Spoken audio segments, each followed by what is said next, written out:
Dans ce type de situation, on est un peu partagé entre l'idée d'en dire beaucoup pour vous donner envie et de ne pas trop en dire pour ne pas vous empêcher d'explorer et de regarder ce qui a été fait. Parce que comme dans les livres, souvent ça arrive lors des présentations de dédicaces que les gens posent des questions sur un livre alors qu'ils ne l'ont pas encore lu. Et donc ici, l'enjeu, c'est quelque chose qui a été écrit et qui doit être lu en profondeur. Je pense que ça aurait été tellement intéressant pour les prochaines fois, peut-être de donner la chance au public d'en connaître le contenu et pourquoi pas par la suite de pouvoir y revenir. Mais ce qui est intéressant aujourd'hui, et je remercie beaucoup Monsieur le directeur général de l'APIX pour cette confiance. Donc en tenant ce magazine entre nos mains, le premier mounou qui nous vient à l'esprit, c'est une interjection simple mais assez évocatrice, ouf. Un ouf pour exprimer un profond sentiment de soulagement, car en vérité, donner naissance à cette publication n'a pas été un long fleuve tranquille. Il s'agit du fruit d'un travail de longue haleine amorcé en septembre 2024 lorsque Monsieur le directeur général de l'APIX est venu dans les locaux du quotidien national Le Soleil. Et de cette rencontre est née une évidence.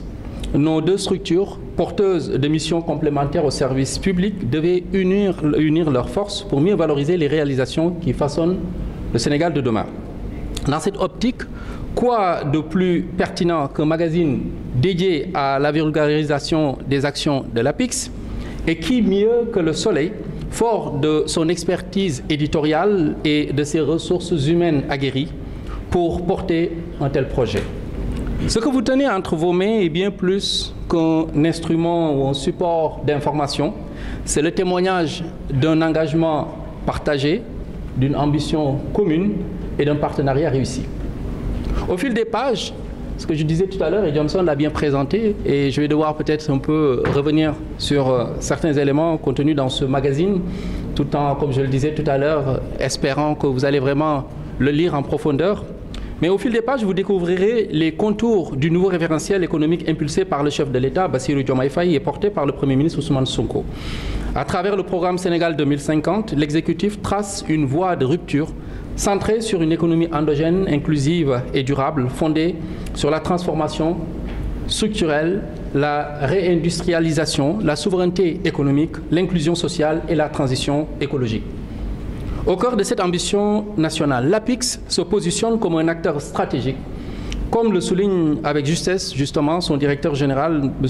Bakary Sega-Bathily, qui est revenu longuement dans un entretien, dans son numéro. Il est attendu de l'APIX qu'elle renforce sa mission de facilitateur d'investissement, notamment privé, en simplifiant les démarches administratives, en assainissant le cadre réglementaire et en orientant les capitaux vers les secteurs productifs tels que l'agriculture, la pêche ou l'industrie.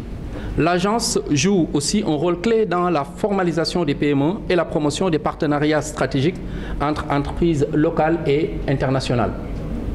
Chers invités, chers futurs lecteurs de ce magazine, vous comprendrez ainsi pourquoi ce magazine accorde une place de choix aux acteurs du secteur privé national. Comme l'a dit tout à l'heure Johnson, ce sont des entrepreneurs qui sont souvent discrets dans les médias et qui pourtant ont un impact majeur sur notre économie. Certains parmi eux sont mis en lumière dans ce magazine. Leur approche pragmatique, leur efficacité et leur résilience évoquent à bien des écarts le modèle chinois. Une source d'inspiration assumée par plusieurs d'entre eux. Il n'est pas donc étonnant que le secteur privé sénégalais ait répondu présent pour accompagner le Premier ministre lors de sa visite récente en Chine, de cette mission stratégique et du Forum sino-sénégalais de Hangzhou émergent déjà des perspectives prometteuses. De plus, l'apparition du magazine Invest in Sénégal, édité par le quotidien national Le Soleil, intervient au lendemain de la présentation de l'ambitieux programme de redressement économique et social que nous avons tous suivi hier, un programme qui ouvre de belles perspectives dans la redynamisation de l'investissement au Sénégal à travers le renforcement appuyé du secteur privé national et l'amélioration de l'attractivité du Sénégal pour les investisseurs étrangers. Ainsi, une batterie de mesures fortes telles que la facilitation de l'accès au foncier, l'amélioration de l'accès à l'électricité, le paiement intégral de la dette due au secteur privé, le développement des infrastructures, la mise en place d'une garantie marché, les réformes à venir du climat des affaires, la facilitation de l'accès aux intrants et l'accompagnement à la formalisation ont été annoncés hier par le Premier ministre. En martelant également, lors de sa prise de parole, sur la nécessité de mobiliser les ressources endogènes pour financer le programme de redressement, le Premier ministre a donné l'exemple dans la pléthore de leviers de financement de l'épargne nationale de la diaspora sur la période 2025-2028 afin de rediriger les fonds mobilisés vers des projets d'investissement structurants pour le Sénégal. Ainsi disait-il, et je le cite, « Nous avons comme objectif de capter les flux d'épargne disponibles sur le territoire national et auprès de la diaspora à travers la création de véhicules d'investissement. Il ne s'agit pas de demander aux gens de donner de l'argent de manière philanthropique, mais de les intéresser à un certain nombre de projets structurants sur lesquels ils peuvent investir. » Fin de citation. C'est dire donc toute la volonté affichée des nouvelles autorités dans une posture assumée de souveraineté nationale dans tous les domaines, de nous appuyer sur nos différentes ressources locales et internes avant de nous ouvrir aux autres. Dans ce sillage, et pour revenir sur l'importance de ce magazine porté par nos deux structures, l'édition 2025 du Forum Invest in Sénégal, FI Sénégal, sur lequel le DG est revenu largement tout à l'heure dans sa présentation, est prévue au mois d'octobre, ça s'annonce comme un rendez-vous incontournable. L'APIX et le gouvernement ambitionnent d'en faire un accélérateur majeur de la stratégie nationale de transformation économique fondée sur l'agenda 2050. Avec FI Sénégal, le pays entend se positionner comme une destination de référence pour l'investissement, en misant sur sa stabilité politique, la vitalité de sa jeunesse, la richesse de ses ressources naturelles et une vision souveraine et inclusive du développement. L'objectif est clair, bâtir une économie industrielle, équitable et durable en érigeant le Sénégal en hub régional à la croisée des secteurs industriels, logistiques, financiers et technologiques d'ici 2050. Mais au-delà des grandes ambitions, l'APIX agit concrètement sur le terrain en pilotant des projets structurants qui méritent d'être mieux connus. Ce magazine met ici en lumière l'impact du projet de développement du tourisme et des entreprises à Saly, on l'a rappelé tout à l'heure dans la vidéo, station, dans les images qui ont défilé tout à l'heure, donc une station balnéaire autrefois dévastée par l'érosion côtière.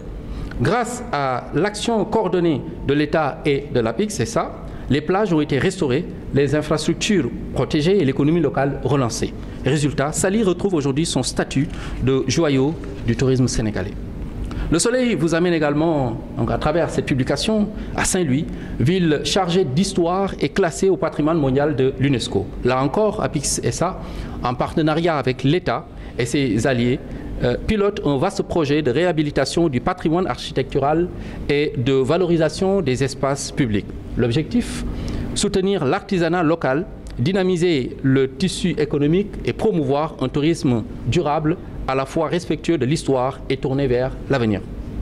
Je le disais tout à l'heure dans ma prise de parole, le Sénégal a amorcé un nouveau virage historique depuis le 24 mars 2024. Et le nouveau plan de redressement économique et social qui a été présenté hier par le Premier ministre dessine un nouveau cap pour mettre en fait sur les rails et de façon irréversible la marche du Sénégal vers le progrès et le développement. Toutes les occasions sont aujourd'hui bonnes pour parler en bien du Sénégal et des nombreuses opportunités dont il regorge. Nous devons avoir la pleine conscience de notre responsabilité, aussi bien individuelle que collective, dans la vulgarisation de l'image positive du Sénégal et de sa place enviable d'une nation unique au monde. Beaucoup de perceptions négatives et biaisées continue d'être véhiculée sur l'Afrique, limitant significativement les potentiels d'investissement et le développement des affaires. Par la méconnaissance des particularités de chaque pays, beaucoup d'investisseurs étrangers voient l'Afrique comme un bloc monolithique où ce qui se passe dans un pays donné est relayé médiatiquement et négativement par un certain média, donc est souvent perçu comme une réalité de l'ensemble du continent. Ce qui inhibe les envies d'investissement étrangers. Sans verser dans le déni des nombreux défis de nos pays, il nous faut sortir donc de ce narratif qui n'expose médiatiquement nos sociétés à la face du monde que lorsque les tensions surviennent. La collaboration aujourd'hui entre le Soleil et l'APIX s'inscrit dans cette dynamique de déconstruction des biais et de mise en lumière de nos nombreuses opportunités d'investissement. Je le disais au début, c'était un ouf, mais au moment de finir, ce soupir laisse place à une réelle fierté. Le temps investi dans ce magazine en valait la peine. Le résultat, nous l'espérons, est à la hauteur des attentes. Je remercie infiniment Monsieur le Directeur Général pour cette confiance. Je remercie les équipes qui ont vraiment collaboré, qui ont travaillé d'arrache-pied depuis le début, entre les Soleils coordonnés par Monsieur Elhadji Ibrahima Mathiam, le rédacteur en chef, ainsi que Monsieur Johnson Beng et tout le personnel vraiment de l'APIX. Merci encore pour cette belle collaboration qui est symbole d'une synergie éditoriale au service du développement exclusif du Sénégal. Je vous remercie. Merci. Messieurs les ministres, Djimbira, coordinateur de la communication de la présidence, Messieurs les conseillers techniques du Premier ministre, les représentants des ministères et des institutions publiques, Messieurs les représentants de la presse nationale, internationale, présents, Mesdames et Messieurs les journalistes, chers partenaires du monde économique et du secteur privé, Mesdames et Messieurs, je vous souhaite la bienvenue et vous remercie d'avoir répondu présent à cette rencontre stratégique organisée dans le cadre des préparatifs du Forum Invest in Sénégal prévu les 7 et 8 octobre prochains au Centre international de conférence Abdou Diouf. Ce rendez-vous d'une haute importance pour notre pays est organisé dans le but de positionner le Sénégal comme une destination stratégique et attractive pour les investisseurs productifs en cohérence avec la vision Sénégal 2050. Mesdames et Messieurs, à l'échelle mondiale, le dynamisme de l'investissement connaît une tendance baissière, marquée par les tensions géopolitiques, les guerres commerciales, les conflits armés et la fragilisation des chaînes d'approvisionnement. Ces facteurs accroissent les risques politiques et sécuritaires affectant la confiance des investisseurs et ralentissant les flux d'IDE. Pourtant, le Sénégal maintient son attractivité et mieux encore, il se distingue en Afrique pour la bonne tenue de ses fondamentaux et par la viabilité du secteur privé national. Cette résilience se reflète dans les performances du guichet unique de l'APIX, qui continue d'agréer des projets structurants dans le secteur productif éligible. Rien que sur les années 2024 et 2025, près de 3 970 milliards d'investissements agréés ont été enregistrés, confirmant la confiance renouvelée des investisseurs. Next. Comme vous pouvez le constater sur ce diapo, concernant l'évolution des investissements agréés depuis 2021, vous pouvez constater une évolution. En 2021, sur 244 dossiers transmis à l'APIX pour les intentions d'investissement au Code des investissements, l'APIX a enregistré 886 millions de francs CFA d'intentions d'investissement. Pour les néophytes, il y a une distinction à faire entre les intentions d'investissement et les investissements réalisés.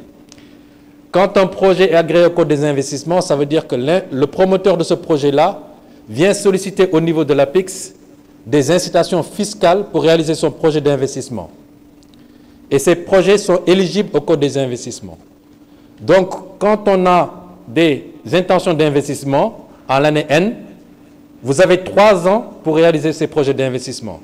Ce qui fait qu'il y a un délai qu'il faut, un report des intentions d'investissement enregistrées en 2021. Ils ont jusqu'en 2024 pour les réaliser.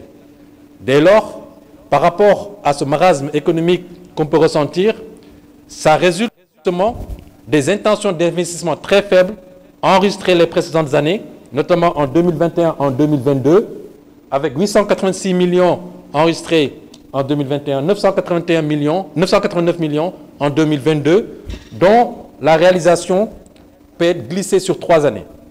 Ce qui nous donne aujourd'hui un aperçu de l'attractivité durant les périodes connues au Sénégal, les périodes de crise politique, qui ont freiné un peu l'attractivité du Sénégal en termes d'investissement. Comme on le sait, un investisseur a une aversion au risque.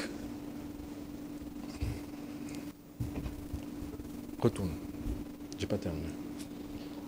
Et dès lors, avec l'élection de son Excellence, Monsieur le Président de la République, Bassirou Diomaye Faye, vous avez pu constater un rebond de cette attractivité-là avec 3040 milliards enregistrés en 2024. Cela veut dire qu'aujourd'hui, nous avons redonné la confiance aux investisseurs à travers des gages de stabilité politique, des gages de sécurité et des gages d'un climat des affaires prometteur. Pour l'année 2025, à 6 mois d'exécution, nous avons pu enregistrer 923 milliards, c'est-à-dire le plus supérieur à ce qu'on a réalisé durant l'année 2021. Et nous allons continuer sur ce volet-là, parce que de gros projets arrivent en termes d'investissement, notamment rien que le projet Aquapower, qui s'élève à 347 milliards, qui est éligible aujourd'hui au Code des investissements, peut venir permettre au Sénégal d'atteindre les objectifs et de dépasser les objectifs de 3 000 d'intention d'investissement. À ce titre, cette attractivité va s'accroître dans les prochaines années grâce à une stratégie clairement définie, articulée autour de plusieurs axes fondamentaux, à savoir miser sur les atouts du Sénégal, notamment la stabilité, la position géographique, les ressources naturelles et humaines, les infrastructures modernes, diversifier les partenariats stratégiques pour assurer la résilience, la diversification et la montée en gamme de notre économie sénégalaise. Comme vous avez pu le constater ces dernières années, depuis l'arrivée au pouvoir, Son Excellence, Monsieur le Président Bassirou Diomaye Faye, et sous la conduite éclairée du Premier ministre Ousmane Sonko, nous avons scindé notre marché en deux. Il y a un marché en aval qui doit accueillir les investissements. Quand on voit le travail qui est en train d'être accompli à sillonner en Afrique de l'Ouest, dans les pays voisins, Gambie, Côte d'Ivoire, pour consolider notre sur les marchés qui reçoivent les investissements. Déjà en droite ligne avec ensemble que nous pouvons transformer localement nos ressources. En ce sens, il y a une politique qui est menée au niveau de la sous-région pour générer ce qu'on peut appeler quel est le marché d'investissement en Afrique de 400 millions de consommateurs. Le Sénégal ne constitue que 18 millions de consommateurs, alors qu'aujourd'hui, avec la CEDEAO, nous avons un marché de 400 millions de consommateurs qui est beaucoup plus attractif en termes d'investissement que le marché de 18 millions de consommateurs au niveau du Sénégal. Ce qui est très important. À cela s'ajoute aussi la diversification de notre stratégie en termes d'investissement et en termes de recherche d'investisseurs par rapport au marché asiatique, au marché du Golfe, le Moyen-Orient, mais aussi le marché américain et le marché traditionnel en Europe et les États-Unis. Le travail aujourd'hui qui a été amorcé par le président de la République, qui a fait une tournée en Asie et au Moyen-Orient, suivi par le Premier ministre qui est en train de concrétiser au moment où on parle ses intentions d'investissement à travers des accords qui sont en train d'être noués avec des entreprises chinoises dans le domaine de l'énergie, montre clairement la diversification de ces stratégies et l'option qui a été prise par l'État du Sénégal de favoriser les joint ventures et aussi les marchés d'investissement porteurs. En plus de cette diversification de partenariats stratégiques, il y a un positionnement clair du Sénégal comme un acteur clé des chaînes de valeur industrielle, d'une part africaine, pour transformer nos ressources naturelles en privilégiant une approche par les Africains et pour les Africains, de sorte à tirer pleinement parti des opportunités offertes par la ZLECAf, et d'autre part mondiale, pour tirer parti des échanges commerciaux internationaux et des accords bilatéraux afin de diversifier nos débouchés et renforcer l'intégration de notre économie dans les flux économiques planétaires. Aujourd'hui, le Sénégal est à la croisée des chemins. Comme on dit, le Sénégal, next. Aujourd'hui, le Sénégal, si vous voyez, est next. Et non seulement un leader africain en termes de génération d'investissement, on est classé parmi les 10 premiers pays qui génèrent beaucoup plus d'investissements directs étrangers à travers, on est à 10,6 milliards en 2023 et 10,3 milliards en 2024. À cela s'ajoute notre position géographique qui fait du Sénégal un carrefour stratégique pour les routes maritimes. On est à 15 jours de l'Europe en bateau, 23 jours des États-Unis, 65 jours en bateau de Shanghai et 40 jours de Johannesburg. On est à 5 heures en vol de l'Europe, 7 heures aux États-Unis, 7 heures au Moyen-Orient et 6 heures de Johannesburg. Ce qui montre que le statut en termes de positionnement géographique et géostratégique donne un atout considérable au Sénégal. Et le développement des infrastructures au niveau des hubs aériens, aujourd'hui que constitue la jonction de l'AIBD et Air Sénégal, avec des accords stratégiques qui vont être annoncés très bientôt pour la reprise de l'AIBD, pour la reprise de Air Sénégal, mais également le port de Ndayane, qui est l'un des ports les plus compétitifs à terme, avec 1,2 million de PV à terme, doit permettre justement au Sénégal d'engranger les plus grands bateaux, les plus grands conteneurs et augmenter la capacité du Sénégal à intégrer cette chaîne de valeur continentale à travers les ressources qui seront transformées localement et approvisionner le marché africain. Et un dernier point, toujours dans la stratégie diversification, toujours dans la stratégie d'attractivité de notre pays, mettre en œuvre maintenant des projets transformateurs pour assurer notre souveraineté, domaines clés, notamment l'énergie, l'infrastructure, l'industrie. À ce titre, j'aimerais partager avec vous quelques projets phares qui ont été identifiés dans le cadre de la Sénégal 2050, qui constituent aujourd'hui des projets transformateurs pour de nouveaux projets en gestation, Digital Financial City, qui sera lancé très bientôt. Next. Naturellement, après avoir parlé des projets énergétiques, industriels, alimentaires et également TIC plutôt, il est important, comme on est dans un état très stratège, d'apporter notre appui au secteur social, notamment la nouvelle ville, à travers aujourd'hui Mbour 4, qui a été déclassifié et permettra d'avoir de nouvelles opportunités. Les 5 hôpitaux régionaux, aujourd'hui des projets qui sont confiés au Fonds 6, et surtout l'objectif d'atteindre 0% d'abri provisoire. Next. Voilà, mesdames et messieurs, quelques listes de projets phares catalytiques qui sont censés transformer et accompagner le développement économique et social de ce pays. Permettez-moi aussi de revenir sur un point extrêmement important. Tous ces projets devant être réalisés ne pourront se réaliser que dans un cadre, en tout cas, de climat des affaires assaini. À ce titre, pour atteindre ces objectifs, le Sénégal a amorcé plusieurs réformes structurelles destinées à renforcer la prévisibilité et la transparence de son cadre des affaires, notamment à travers le nouveau Code des investissements qui renforce l'accès aux incitations et simplifie les démarches, le Code général des impôts qui élargit l'assiette fiscale tout en assurant une meilleure administration de l'impôt sans augmenter les taux, le Code des douanes qui modernise et fluidifie les procédures frontalières pour stimuler le commerce. Ces réformes permettront de disposer d'un environnement plus compétitif, lisible, fluide et sécurisé qui facilite la promotion de l'investissement privé. Next. Un autre facteur clé d'attractivité réside de la montée en puissance des zones économiques spéciales et plus récemment de ce qu'on peut appeler des zones aménagées pour l'investissement. Les zones économiques spéciales offrent aux investisseurs un environnement sécurisé et fiscalement avantageux, tandis que les zones aménagées pour l'investissement introduisent une innovation majeure, la mise en disposition du foncier aménagé avec des infrastructures de base déjà disponibles, notamment les routes, énergie, eau, fibres optiques. Ce dispositif réduit considérablement les coûts d'implémentation et accélère la concrétisation des projets et permet surtout de rapprocher l'investissement privé et des territoires en favorisant autant l'entrepreneuriat national que l'investissement étranger. C'est dans ce cadre-là aujourd'hui que nous sommes en train de démarrer un projet pilote au niveau de Médina Yoro Fula, sur une superficie de 30 hectares. Nous sommes en train d'implanter la Sonacos, qui aujourd'hui, avec l'augmentation de sa capacité de production, notamment de l'arachide, est en train d'installer une unité industrielle de transformation.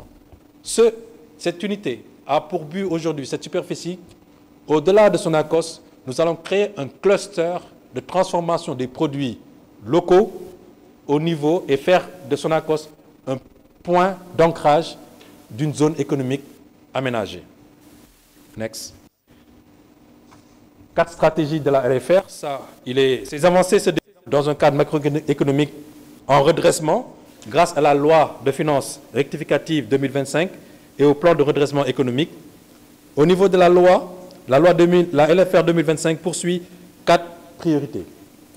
L'appurement des dettes de l'État envers les secteurs des entreprises nationales privées, la relance de l'investissement productif, le soutien à l'investissement privé via le PPP et l'amorce de la souveraineté alimentaire.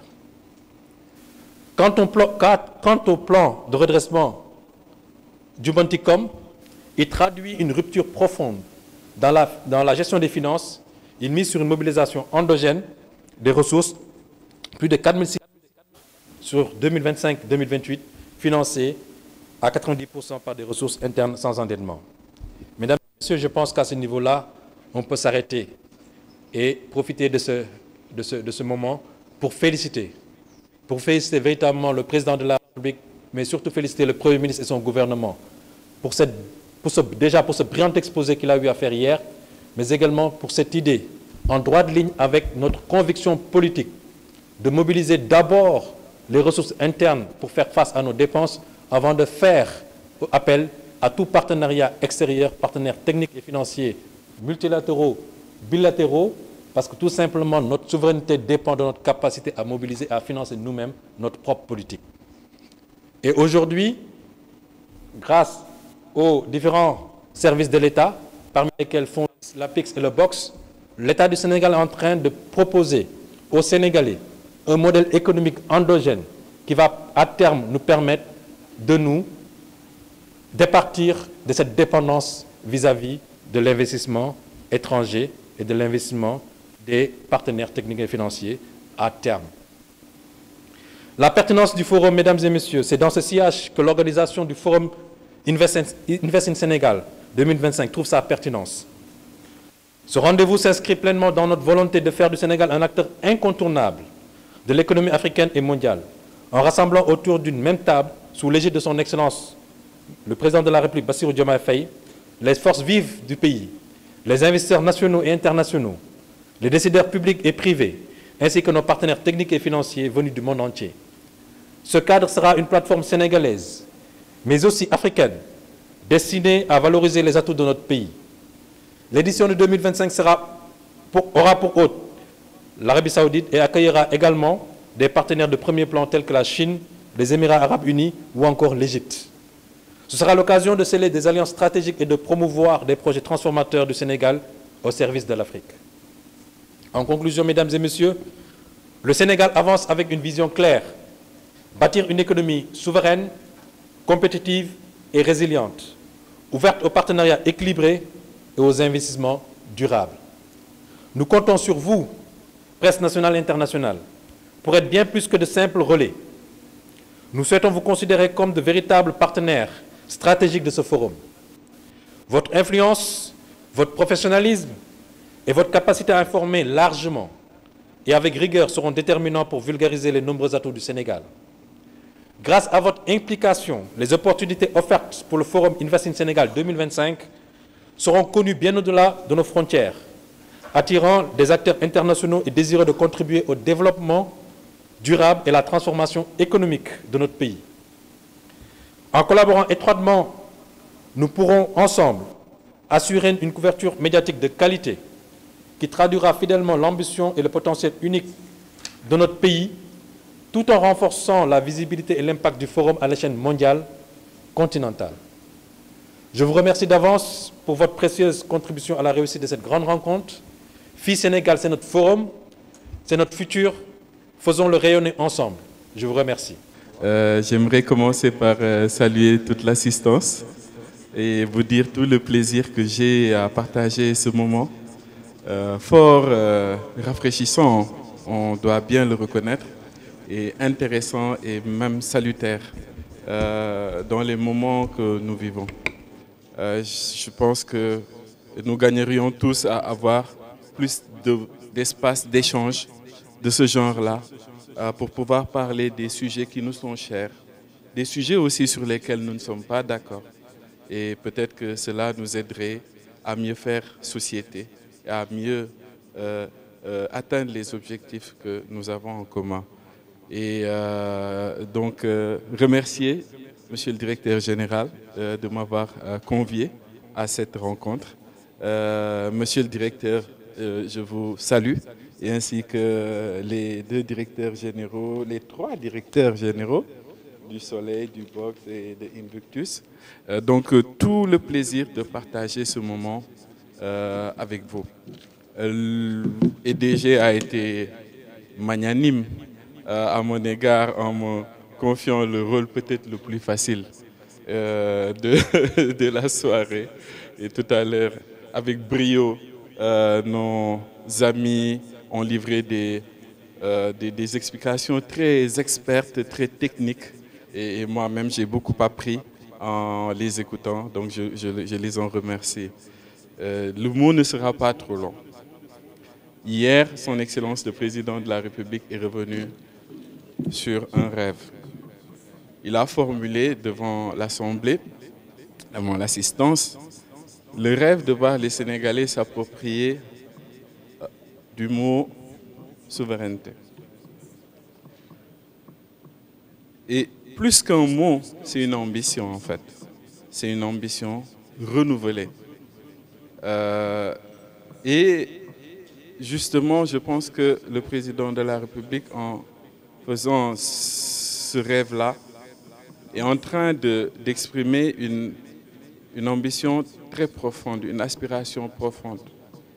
Ici, un mot à ne pas comprendre comme un rejet ou quelque chose qui se construirait en opposition à l'autre, mais tout au contraire, ici, un mot qui se prendrait comme une aspiration profonde à construire par nous-mêmes et pour nous-mêmes et pour ce qu'il y a de mieux pour nous et nos enfants.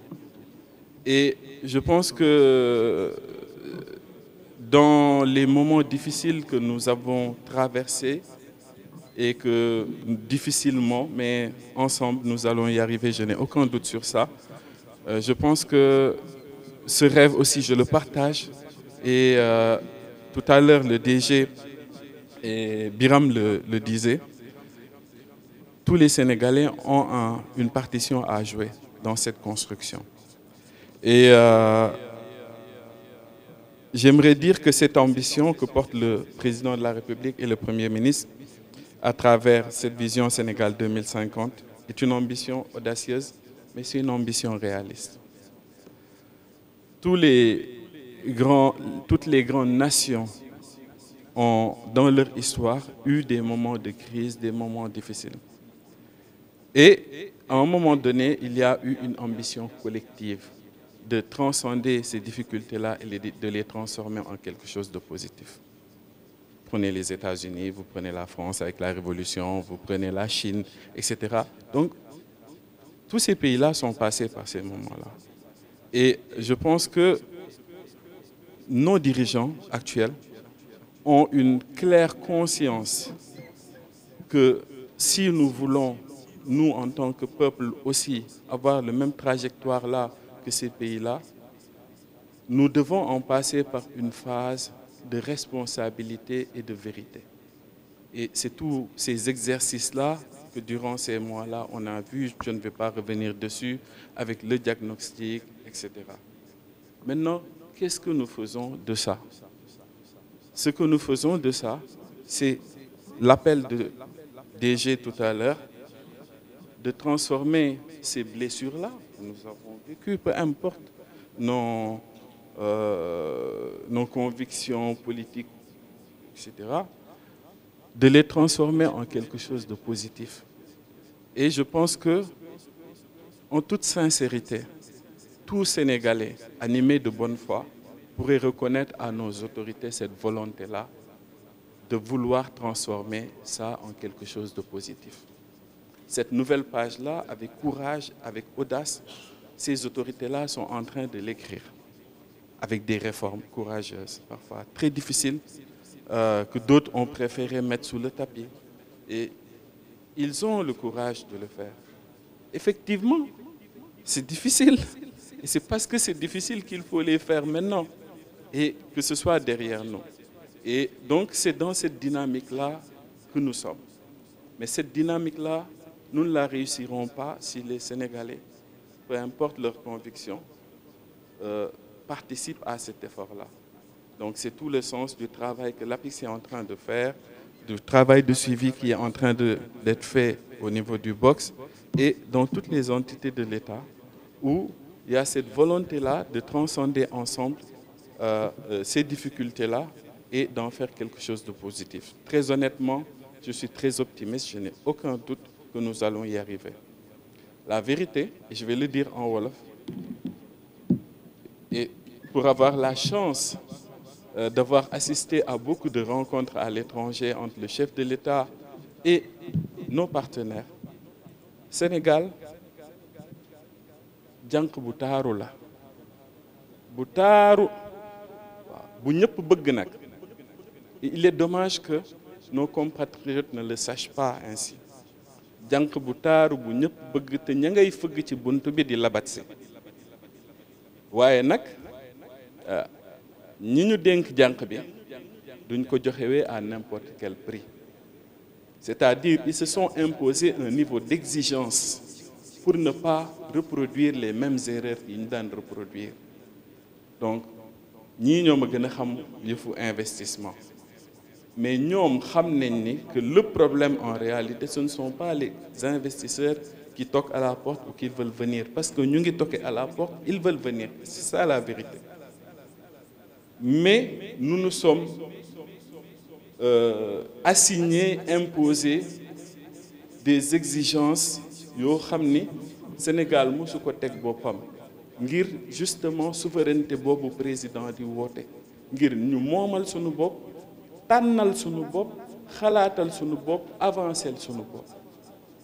Et donc ce n'est pas quelque chose qui exclut les partenaires. Bien évidemment, nous allons le faire avec les partenaires. Je ne veux pas ici avoir l'air de dire quelque chose, en tout cas un discours idéaliste. Je suis très réaliste en disant ça. C'est vraiment la situation dans laquelle nous vivons. Et je comprends que parfois quand on est au creux de la vague, on n'est pas assez de recul pour pouvoir comprendre qu'on va sortir de cette vague-là. Et donc c'est la situation dans laquelle nous sommes. Mais ensemble, choisissons de réécrire cette page-là avec un récit positif. C'est ce que DG disait tout à l'heure. Et on est en train de s'empêtrer dans des narratifs très, très négatifs, dans une sorte de spirale. Et il est temps que tous, autant que nous sommes, peu importe nos appartenances politiques, que nous puissions contribuer à ça, en se disant aussi les vérités. Parce que les autorités ont aussi besoin que les gens en face puissent justement leur dire quand ils font de mauvais choix, attention, vous pouvez vous tromper sur cette question-là. Mais il faut que ce dialogue permanent-là puisse, de manière sereine, s'installer dans notre société et qu'ensemble, nous puissions dépasser ça. Donc moi, je n'ai aucun doute que nous allons y arriver. L'APIX travaille dans ce sens-là. Le forum, nous le préparons depuis maintenant plus d'une année, je pense.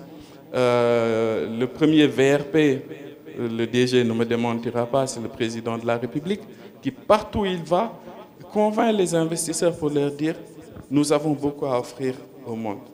Ne me croyez pas sur parole, venez au Sénégal et venez découvrir tous nos atouts et l'environnement des affaires qui est sain, qui est stable, et toutes les potentialités que nous avons à offrir au monde. » Donc, en résumé, voilà ce que je voulais dire. C'était plus pour partager un sentiment, pour partager peut-être mon optimisme. Je ne sais pas s'il est naïf ou pas.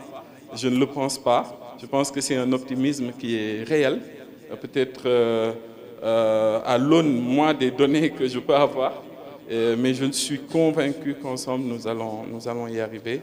Et faisons plus confiance en ces autorités-là. En tout cas, ils sont animés de bonne foi.